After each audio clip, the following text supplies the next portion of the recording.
Bonsoir à toutes et à tous, merci de nous avoir rejoints sur Canal Algérie, merci d'être fidèles à nos programmes.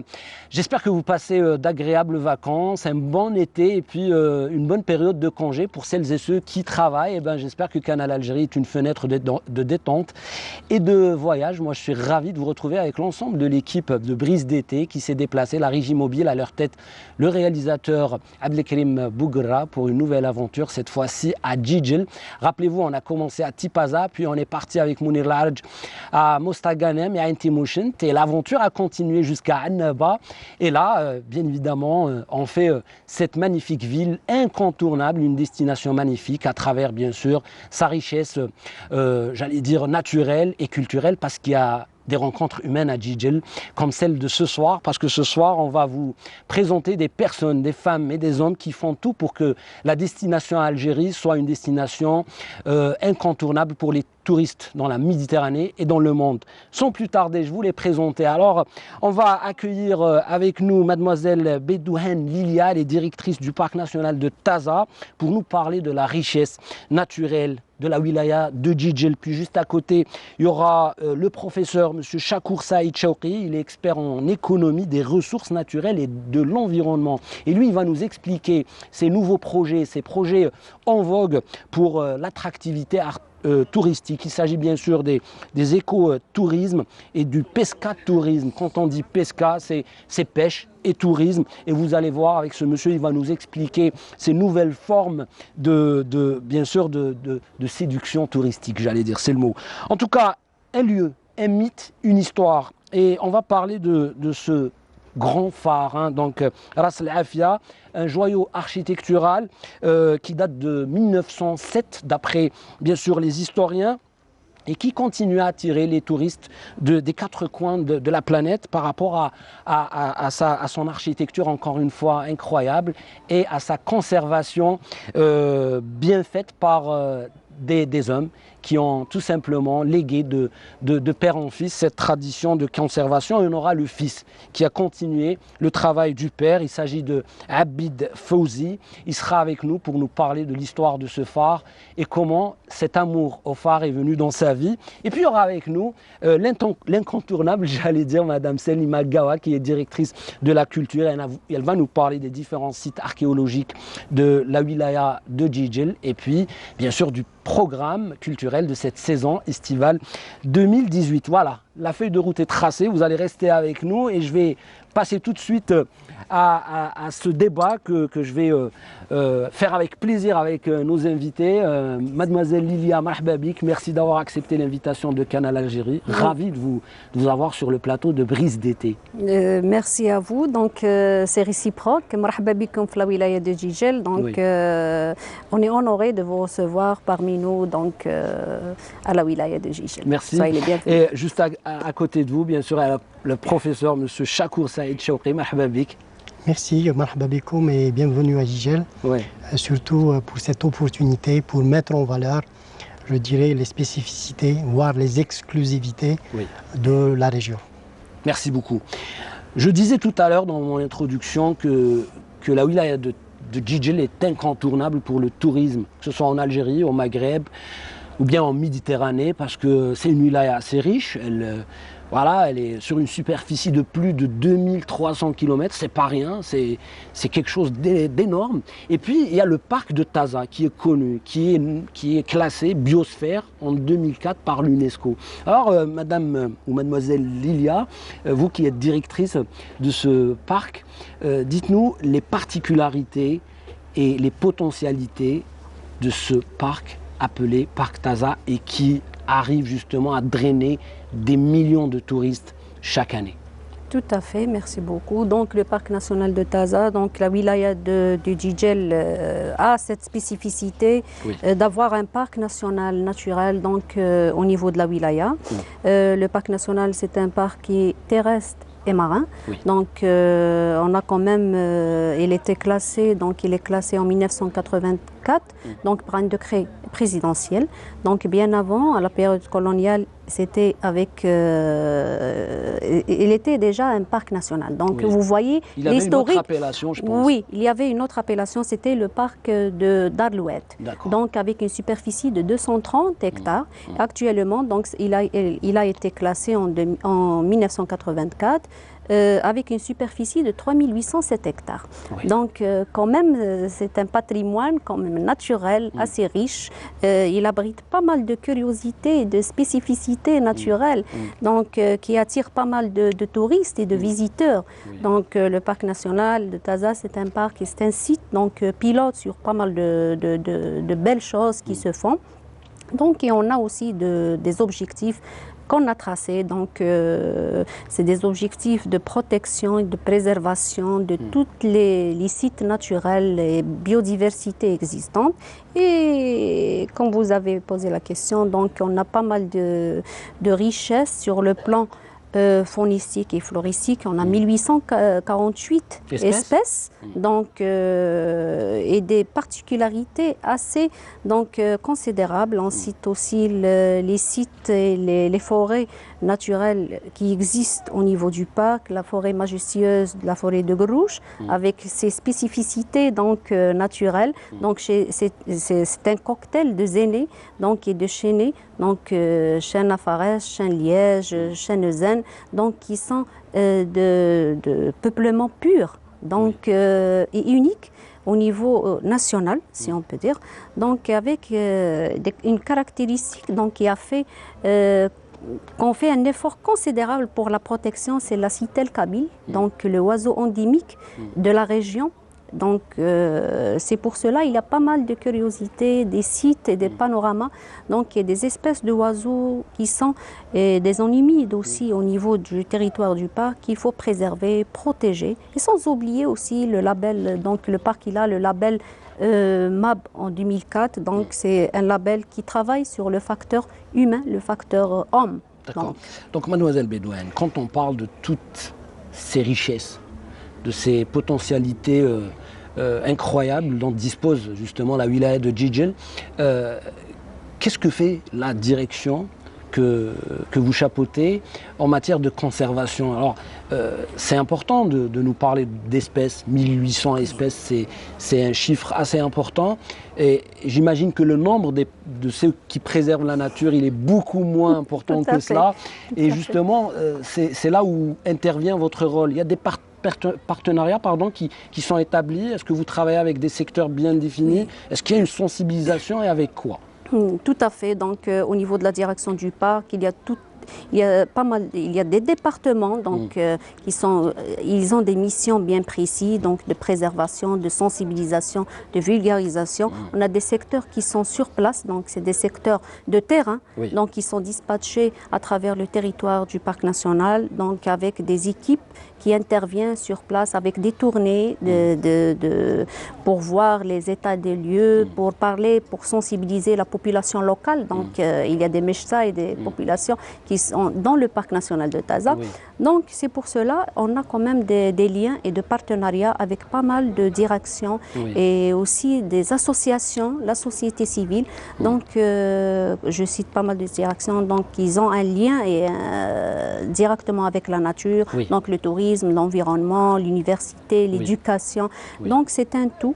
On travaille aussi sur le volet beaucoup plus éducatif, donc via les écoles, l'université. Donc on a quand même un plan d'action qui est très large et qui est très riche. J'imagine que le plan d'action s'intensifie en période d'été, quand c'est la période estivale, parce qu'on sait que dans cette wilaya, elle attire plus de 8 millions de visiteurs par an, hein, donc durant cette période juillet-août, c'est des personnes qui viennent de l'extérieur. Est-ce que vous préconisez justement des flyers? Parce que voilà, j'ai un dépliant, il y a assez de dépliants qui sont là et qui expliquent l'importance de la sauvegarde de ce lieu naturel. Et quand on dit biosphère, quand on va dans la définition du mot, c'est eau, oxygène, c'est c'est un poumon, ce parc, c'est un des poumons du monde. Donc est-ce qu'il y a du travail qui est fait par rapport à la sensibilisation de ces vacanciers, j'allais dire, parce que c'est la question du jour. Aujourd'hui, en Algérie, on souffre de protection d'environnement. On voit ces estivants qui partent, qui laissent derrière eux des sachets en plastique, des bouteilles en plastique, qui restent très très longtemps dans la nature. On parle du singe macaque ici, qui est une espèce en voie de disparition. On parle de hyène de cette région qui est aussi en voie de disparition. Est-ce que, justement, vous allez passer à la vitesse supérieure, j'allais dire, celle des gros moyens? C'est-à-dire, maintenant, on n'a plus le droit de jeter des ordures, on n'a plus le droit de ne plus respecter cette nature qui nous offre la vie, en fin de compte. Vous pouvez intervenir, M. Chakour, toutefois, sur ces sujets-là, parce que c'est un débat ouvert. Hein, donc. Oui, je voudrais justement réagir par rapport à cette question. Parce qu'en fait, qui dit Jijel dit tourisme, dit hospitalité. Vous avez évoqué les relations humaines et c'est un facteur d'attractivité pour nous. Et c'est une spécificité par rapport au tourisme.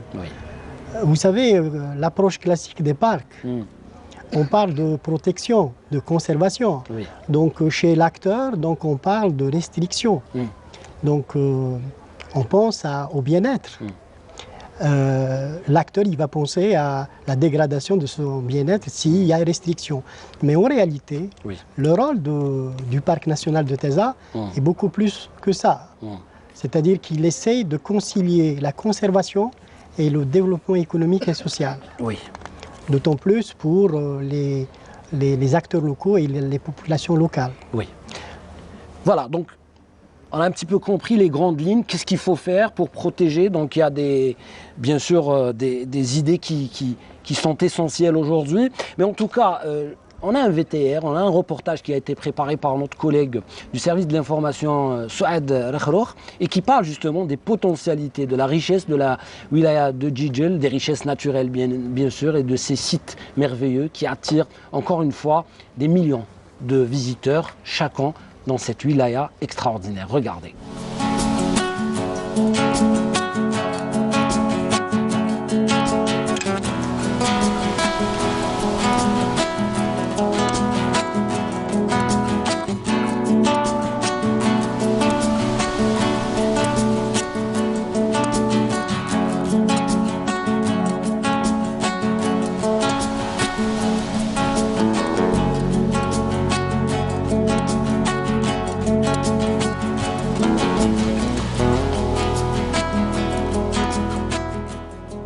Belle, captivante, timide et mystérieuse, Jijel, ou tout simplement Dame Nature dans toute sa splendeur.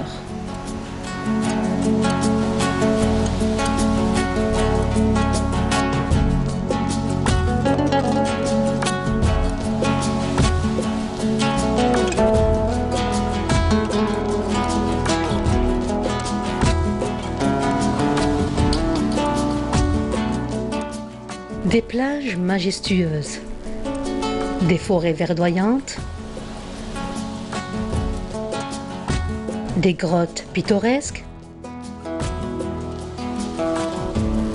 des cours d'eau offrent aux visiteurs une mosaïque de paysages fascinants.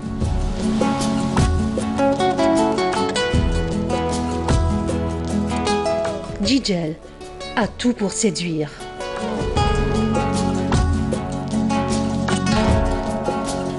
« 120 km de côte séparent le bleu de la mer de la verdure des monts forestiers.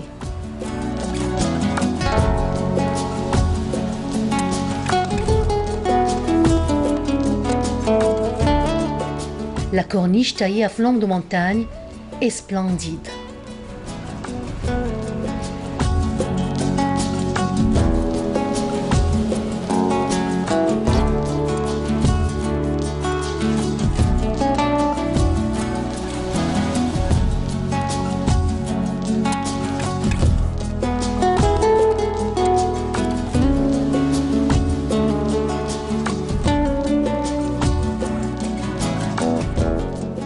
La grotte merveilleuse de Ziama Mansouria, un site parmi tant d'autres qui fait la fierté de la région. Des cavernes d'une beauté exceptionnelle, ornées par d'impressionnantes concrétions calcaires. Un autre joyau de la nature souterraine. Jijel, c'est aussi des fontaines aux eaux miraculeuses où se croisent mystère et fascination. Des sites merveilleux à découvrir et à sauvegarder.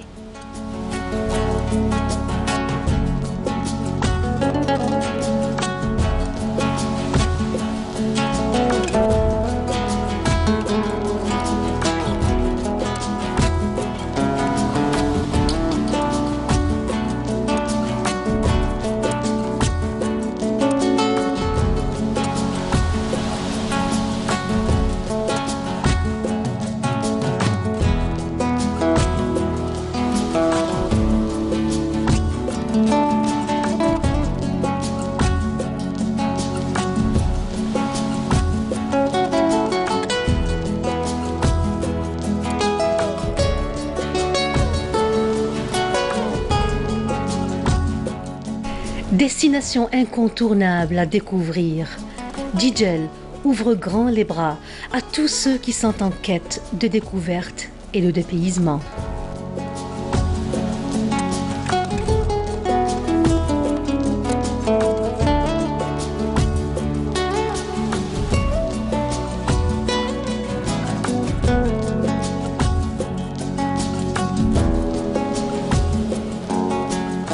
Vous regardez donc l'émission Brise d'été de cette grille estivale 2018 de Canal Algérie et on est à Jijel, cette wilaya qui attire encore une fois des millions de touristes et qui mérite bien sûr d'être sauvegardée par rapport à ses richesses naturelles et bien évidemment de son patrimoine culturel aussi. En tout cas, on est entre de bonnes mains parce qu'on est accueilli, on a été accueillis d'une manière chaleureuse et on continue à bénéficier de la générosité, de la chaleur humaine des Djidjiliens, on les appelle comme ça les Djidjiliens. Et un Djidjilien est avec nous, c'est monsieur donc Chakour Saïd Chaouri. Vous êtes professeur et vous êtes expert dans l'économie des ressources naturelles et de l'environnement. Et on parlait tout à l'heure de cette richesse. On voit des montagnes qui piquent, qui finissent carrément en mer et on appelle ça la corniche djidjilienne. C'est assez particulier, c'est fabuleux. Quand on traverse cette corniche, on a des horizons juste incroyables. Alors, quand on parle de développement durable, quand on parle d'investissement touristique, d'infrastructure, quelles sont les mesures à prendre pour respecter cette nature? Comment on doit construire? Comment on doit faire des bâtisses? Une question pertinente, justement par rapport au développement durable. Il est très difficile d'aboutir à un développement durable dans les territoires littoraux. C'est un peu, parce que c'est un peu le balcon de l'Algérie. Il y a une anthropisation, il y a une densité sur le plan démographique importante, il y a des activités industrielles. Nous, justement, on essaye de trouver et de répondre à la question suivante. Quel tourisme pour quel territoire? Et c'est une question pertinente à laquelle il faudra répondre. Et avec notre partenaire, le parc, donc dans le cadre de projets internationaux financés par certains bailleurs de fonds, on a posé cette problématique et on s'est dit la durabilité c'est très important. Protéger c'est bien, mais protéger finalement on protège l'homme. On protège pour l'homme si on protège la biodiversité. Et il faudrait également qu'il y ait des approches pluridisciplinaires. Donc vous avez évoqué un point très important, vous avez dit mais si on conserve, quelles seront les conséquences, qu'est-ce qu'on va gagner? Mais au final, nous considérons la protection comme un investissement en capital naturel. Ce n'est pas un coût ou une dépense. Et c'est dans ce sens qu'on a essayé, dans le cadre de projets, de proposer par exemple l'écotourisme comme solution. Mais comme alternative, non. Nous, on parle de diversification spatio-temporelle. En quoi consiste l'écotourisme pour que les téléspectateurs comprennent le concept? Il consiste en quoi ce mot? Qu'est-ce qu'il définit?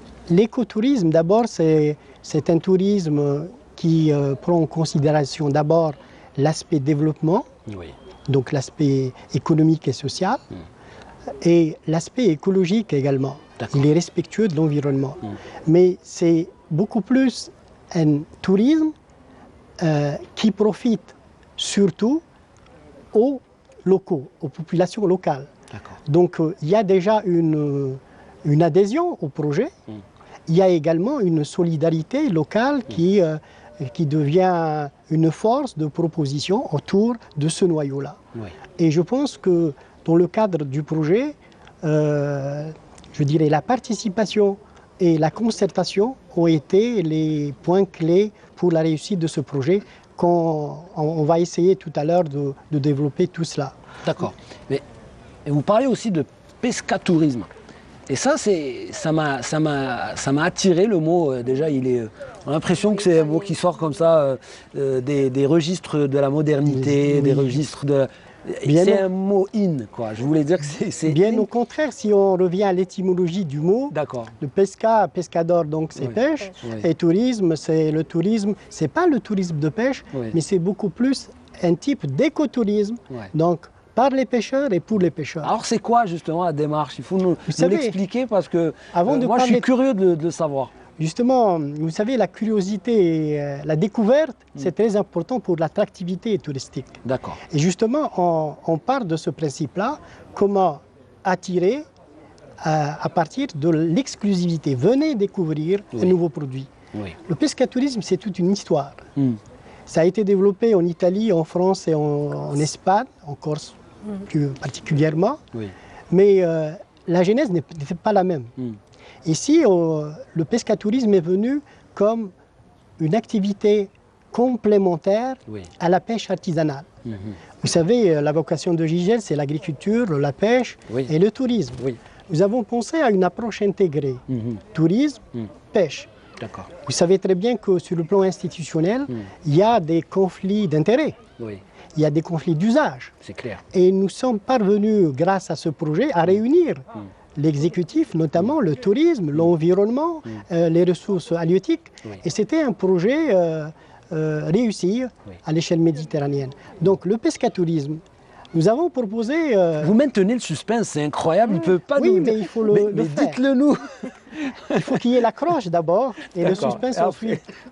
Donc par rapport à ça, nous avons dans le cadre d'un projet, Medpam Sud, c'était le premier projet pilote à l'échelle de la Méditerranée Sud. D'accord. Et l'objectif, Madame va en parler, et l'objectif c'était justement de déboucher sur un projet qui devait justement tenir compte de la gestion durable des ressources halieutiques.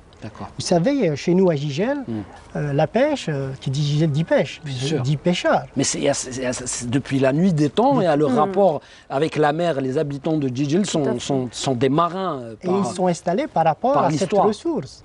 Elle était déjà attractive. L'eau également. L'eau, c'est la capitale entre guillemets de l'eau, et ça c'est important. Donc ce qui s'est passé, c'est qu'on a développé un projet pour trouver des solutions à la raréfaction des ressources halieutiques. Et on a proposé l'aire marine protégée comme outil de gouvernance des ressources halieutiques. Nous avons abouti à des résultats grâce à la concertation, grâce à la solidarité de tous les acteurs. Alors, M. Chakour, est-ce que vous pouvez nous expliquer plus simplement, c'est-à-dire la pêche, c'est normal. Mais comment peut-on faire de la pêche ou comment peut-on faire du tourisme grâce à la pêche? C'est ça, c'est expliquer ça en deux phrases. Parce qu'on n'a plus le temps, on doit... Excusez-moi. Parce qu'il y a d'autres invités qui doivent nous rejoindre.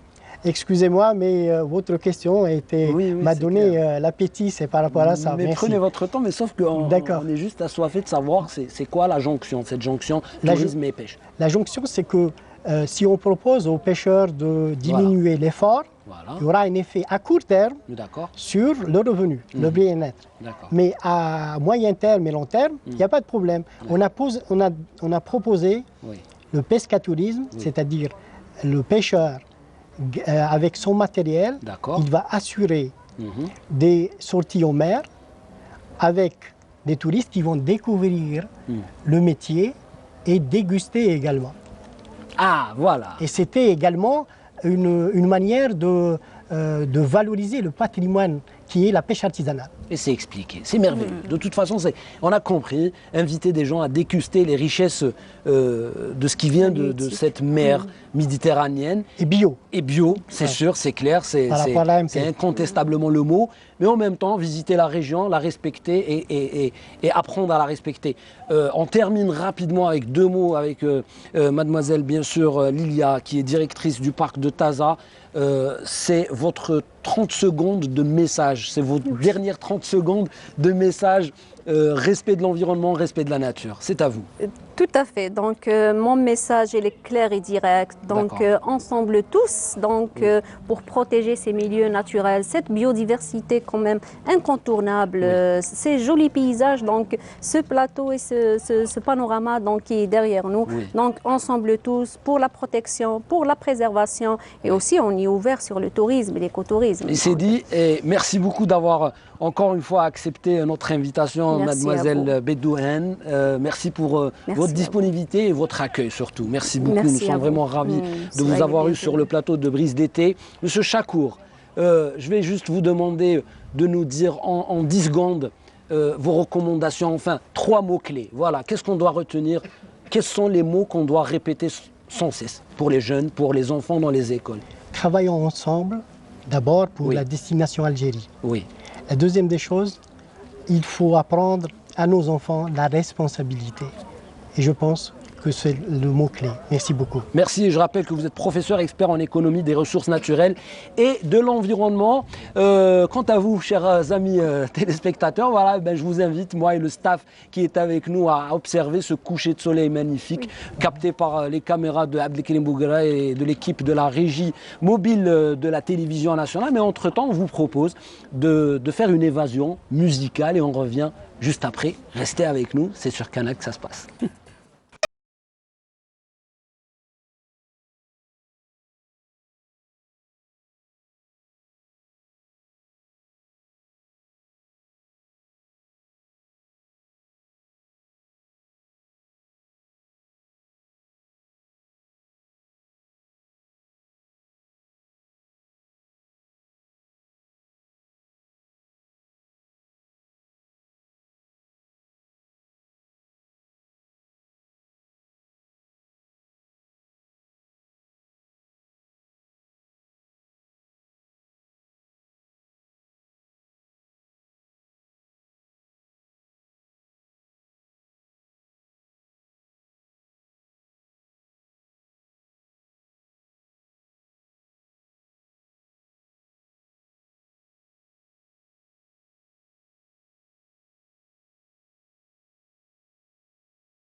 Vous regardez Canal Algérie et c'est l'émission Brise d'été. On assiste à ce magnifique coucher de soleil.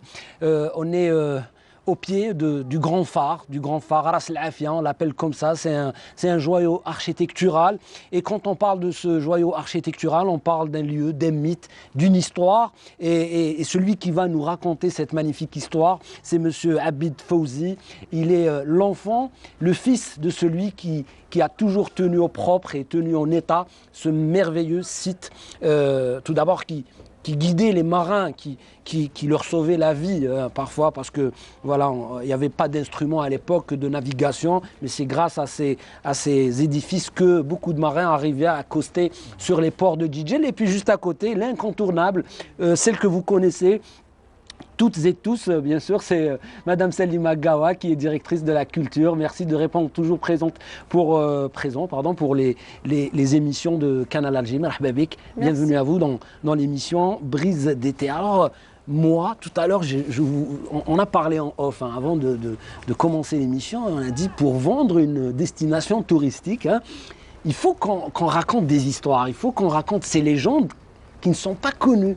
Qui ne sont pas connus par tous. Et quand on parle de ce grand phare, il y a cette légende de ce bateau qui s'est échoué. Il s'appelle bien sûr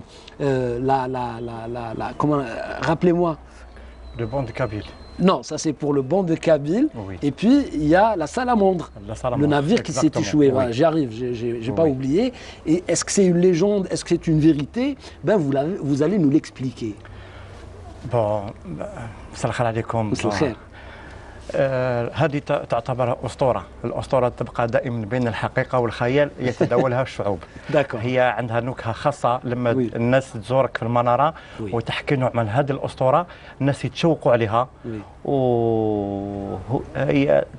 هي تدخل في الحقيقة والخيال.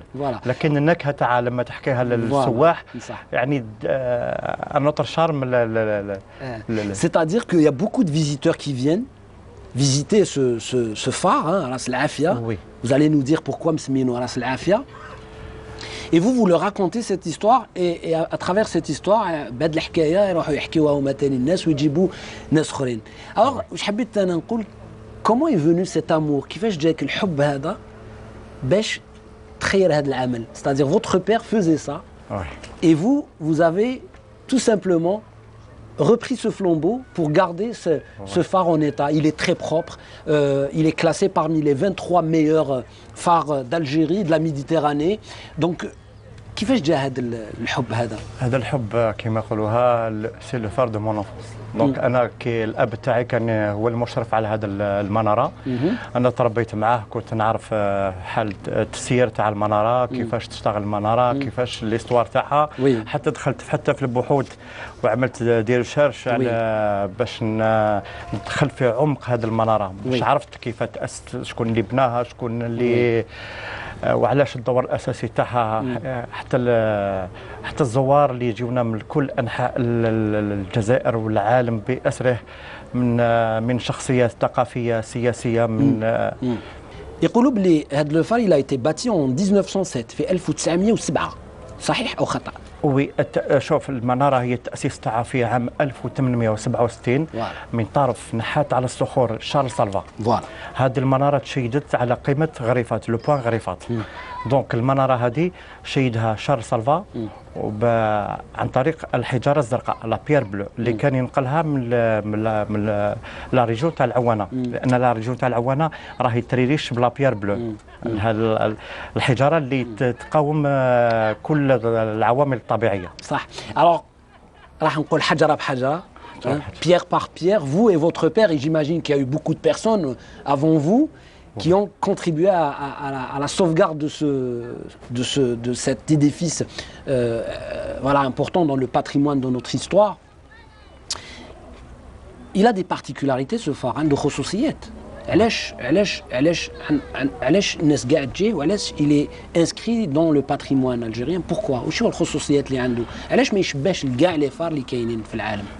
لما تشاهد المنارة بالموقع الاستراتيجي اللي موجودة فيه، في لوحة فنية رائعة من صنع الخالق، الناس زاروها يعني منذ سنين وحتى للحظه هذه راهم مازالهم يزوروها بقوه وحنا رانا نستقبلوا الزوار والسواح يعني اللي يزورون ولايه جيجل. الحاجه الاولى اللي تشد النظره تاعهم اللي راهو يقابل الطريق الوطني رقم 43 يعني اللي يؤدي لبجايه ولا العاصمه يشدهم هذه النظره تاع اللوحه الفنيه للمناره المعماريه خاصه. المعماريه سي اون اوفر اركيتكتورال دابور سي بيان. نعم. والمناره كما راك تشاهدوا فيها جايه في موقع يعني الاقرب الى البحر. صح حقيقه. وعلى قمه صخريه. Alors on va parler de la légende parce qu'on va parler de la légende. هضرت على القصه هذه اللي تحكى على هذه المناره يعني باللي يا لو بون دي كابيل.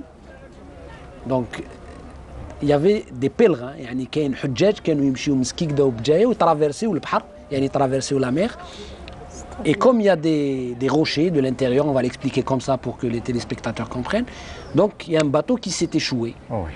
ومن هذاك الوقت يقولوا باللي نشوفوا الارواح تاع هذوك القبائل اللي كانوا رايحين من مكه. بالفعل. هذه هي. لان هذه الاسطوره اللي تحكي على هذا الحجاج حتى المجسم لما نشاهدوا في الصخره هذيك اللي موجوده على حوالي 4 كيلومتر من خلف المناره نشاهدوا هذه الصخره هما هذه الصخره تعبر يعني استاتيو تاع الاخوات عائشه ومريم. هذه هي الاسطوره.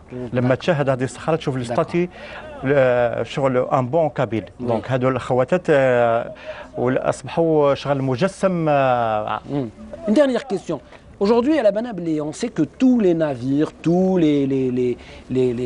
toutes les embarcations sont disposés d'instruments de navigation. Maintenant, on a les instruments qu'il faut, Madame Gawa. Donc voilà, les boussoles, les radars, et on peut éviter les rochers. À quoi sert aujourd'hui un phare?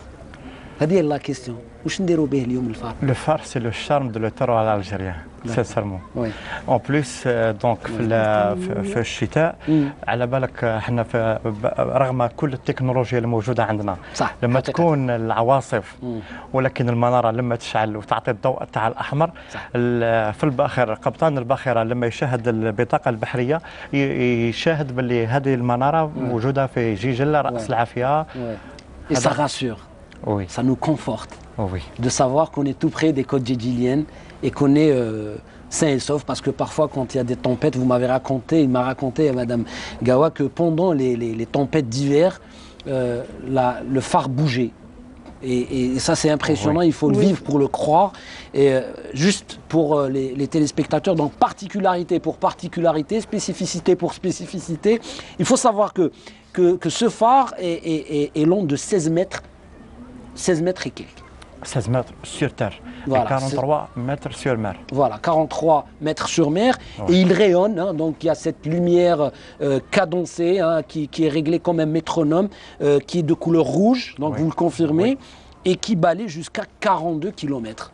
C'est incroyable et ça existe et c'est entre de bonnes mains. En tout cas, bravo pour tout ce que vous faites. Et à Texaha, continuez à vendre nos destinations, continuez à être sympathique, généreux. Et nous, on vous remercie encore une fois d'être là, de nous raconter cette histoire-là. Merci beaucoup. Mais vous restez avec nous, Monsieur Abid Fawzi, parce que là, je vais donner la parole à Madame Gawa, qui est une habituelle de Canal Algérie. Alors, Madame Salima Gawa, directrice de la culture de la wilaya de Djidjel. Quand on parle de Djidjel, on parle d'une grande histoire. 2000 ans d'histoire, et voire plus. Parce qu'il y a cette histoire liée à la préhistoire, comme on dit, et beaucoup de civilisations ont marqué cette wilaya. On parle de Phéniciens, on parle de Romains, on parle bien sûr de civilisations musulmanes. Aujourd'hui, cette ville dispose de sites archéologiques qui attirent un bon nombre de visiteurs, que ce soit dans la période estivale ou tout le long de l'année. Alors parlez-nous de ces sites et leurs particularités. D'accord, très bien. Je vous remercie d'être parmi vous d'abord. Alors je dirais que la wilaya de Jijel compte plus de 32 sites archéologiques et monuments historiques, alors classés, préservés en fonction de leur importance. Oui. À commencer d'abord par le site de Rabta, qui est situé au chef-lieu de wilaya, qui remonte à l'époque punique, et c'est un ensemble de tombes creusées sur un roc. Alors qui remonte à l'époque entre 6 et 30 avant Jésus-Christ, et ça représente quand même, et par son importance, c'est un site qui a été classé national. Voilà, c'est le plus beau site archéologique qui existe au niveau de la wilaya de Jijel, et une grande opération de protection de ce site et pour le valoriser est programmée, est enregistrée pour en faire un site touristique par excellence, Inch'Allah. Aussi, en plus du site de Rabta, il existe aussi le site archéologique romain de Chouba, qui est dans la localité de Ziama Mansouriya, qui représente une ville romaine aussi. C'était une municipalité à l'époque de l'empereur Adrien, et qui est quand même, on trouve beaucoup de traçabilité de la civilisation romaine, on trouve beaucoup de mosaïques. C'est une région extraordinaire aussi, et qui a bénéficié d'une étude de protection, et pour en faire aussi un site touristique par excellence, Inch'Allah. Voilà. Aussi, il existe le site archéologique de Tsilil, qui est situé dans la localité, dans la Dera de Setara. C'est excellent, et je ne sais pas si vous l'avez remarqué, et M. Abid Fawzi, pendant qu'on était en train de parler avec Madame Gawa, a donné l'ordre justement à l'un de ses collègues d'allumer le phare. Donc quand on parle aussi de Jijel et quand on parle de la direction de la culture, on ne peut pas ne pas poser la question par rapport au programme culturel, Madame Gawa. Très bien. Et un programme culturel, c'est important pendant la saison estivale, j'imagine. Les estivants vont venir se baigner, hein. Ils vont peut-être faire des achats, il y a aussi une magnifique tradition culinaire, il faut la préciser, la noter. Jijel cuisine très très bien. Voilà. Donc je vous invite toutes et tous à venir goûter ce que font les Jijiliens. C'est magnifique. Il y a de l'huile d'olive extra vierge, mais d'un goût incroyable, et elle est spécifique à Jijel. Il y a aussi des plats incroyables qui ressemblent un petit peu à ceux des régions de l'Est algérien, mais il y a une touche jijilienne à ne pas rater. Mais concernant justement les soirées d'été, qu'est-ce que vous avez prévu, Madame Gawa? D'accord. Je pourrais vous dire que durant la saison estivale, nous triplons d'activités culturelles, puisque nous avons déjà un plan d'action sur toute l'année. Mais pour la saison estivale, et comme Jijel est une région touristique par excellence qui reçoit un nombre important d'estivants, nous faisons tout pour arrêter un programme très riche. À commencer par toutes les soirées que nous organisons au niveau du port de Bouldis depuis le 10 juin. Et qui iront jusqu'à la fin de la saison, 31 septembre, Inch'Allah. Et puis, revenant sur le phare aussi, nous allons bientôt organiser la deuxième édition des chantiers des artistes plasticiens sur les lieux de mémoire. La première édition, nous l'avons organisée au niveau du phare, avec la participation de plus de 40 artistes. C'était quelque chose d'extraordinaire, parce que là, les artistes vraiment ont réalisé des toiles magnifiques. Ils ont repris le phare avec toute cette beauté naturelle, et c'était magnifique. Aussi, nous avons d'autres activités dans les différentes communes, puisque nous avons une caravane de lecture sous le slogan Saïfi Mumti'un bil Qira'a, qui sillonne plusieurs communes de la wilaya de Jijel pour encourager la lecture publique, et surtout pour toucher les enfants qui sont dans les villages lointains. Aussi, nous organisons ces jours-ci les journées nationales de Chabi sur 10 jours, qui s'étaleront sur 10 jours, avec la participation de grandes figures de la chanson Chabi, qui sont en contact direct avec les jeunes talents de la région. Et pour revenir aux culinaires de la région.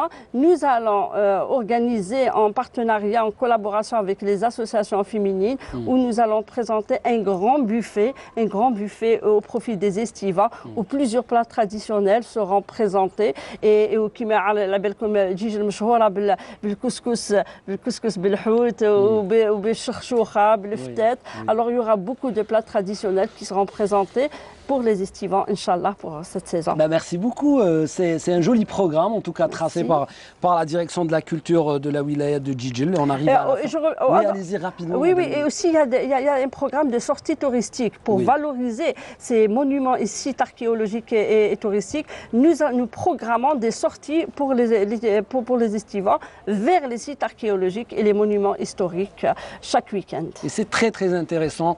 Madame Salima Gawa, donc directrice de la culture de la wilaya de Djidjel. À côté de vous, bien sûr, il y a monsieur Abid Fouzi qui est conservateur du phare.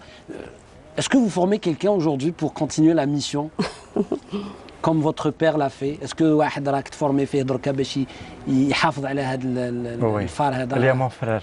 Il y a votre frère. Donc vous gardez ça en famille et entre membres de famille. En tout cas, bravo à vous. Merci d'avoir accepté l'invitation de Canal Algérie, de Brise d'été, cette émission qui vous insuffle bien sûr la beauté de notre pays, qui vous détend et qui vous donne envie de voyager dans le pays et qui est un appel justement aux touristes de venir visiter l'incroyable Algérie. Moi, j'ai envie de le dire comme ça parce que on a de quoi être fier. C'est une richesse naturelle qu'il faut combler avec, bien évidemment, les efforts des unes et des autres pour la protéger et la conserver et, bien évidemment, en profiter, nous et pour les générations futures. Donc, je vous donne rendez-vous pour un numéro de Brise d'été, encore une fois, à Djidjel, qui nous invite et qui nous ouvre ses bras, et avec, bien sûr, l'accueil de ses habitants pour la réalisation de cette émission. Bien sûr, dans la préparation de l'émission, il y a eu, bien sûr, Bouchara Kies qui s'est déplacé d'Alger pour nous prêter main d'appui, main forte, parce qu'elle est issue de cette ville. Donc, voilà, elle est la bonne ambassadrice de Djidjel à Alger et elle est la bonne ambassadrice de Canal Algérie à Djidjel puisqu'elle nous accueille dans sa ville. Bien sûr, je remercie Mouna Lahadj qui même derrière la caméra nous aide à confectionner, j'allais dire, je ne sais pas si le mot est juste, ces émissions. Et puis Yassine Maafa au Scriptana, bien sûr Linda Yahyaoui, connue sous le nom de Bouchou, voilà, qui nous donne cette bonne mine, hein, parce que parfois c'est pas évident, on est fatigué à courir. Bien sûr, à Aboubakar Hadjar Marhoun, qui est directeur de la production, qui est régisseur général de cette émission, qui fait beaucoup d'efforts hein, donc, pour bien sûr permettre la réalisation de cette émission. Fodil Nourdine, à qui on souhaite un rapide rétablissement, qui est avec nous, bien sûr. Et puis à toute l'équipe technique de la régie mobile, caméraman, technicien, machiniste, et puis le directeur, bien sûr, photo de l'émission qui fait beaucoup de travail pour Atmen qui nous donne cette image. C'est pas évident avec le changement des couleurs, vous savez, ça passe très vite. Et c'est grâce à lui qu'on a ces belles images du coucher du soleil. Et puis, au maestro de cette émission, c'est bien sûr Abdelkrim Bougra qui la chapeaute et qui la signe. J'espère que j'ai oublié personne. Juste avant de finir, vous allez me permettre de remercier monsieur le Wali de la wilaya de Djidjel de nous avoir accueillis, de nous prêter bien sûr aide et assistance. Bien sûr au complexe touristique Le Rocher Noir. Et on salue bien sûr Ennis et son staff pour l'accueil, pour l'aide, pour la coordination et la disponibilité. Et puis le club de plongée sous-marine qui est juste à côté de nous, l'arrêt Martha. C'est ça, je pense que je l'ai bien prononcé. Et aux habitants de Djidjel, tout simplement, pour leur sourire, pour leur accueil, pour leur générosité. Merci, c'est Amir Nebesh qui vous parle à partir de Djidjel dans cette nouvelle aventure de Canal Algérie. Brise d'été, détendez-vous, restez sur les programmes de Canal Algérie. On vous adore. Au revoir.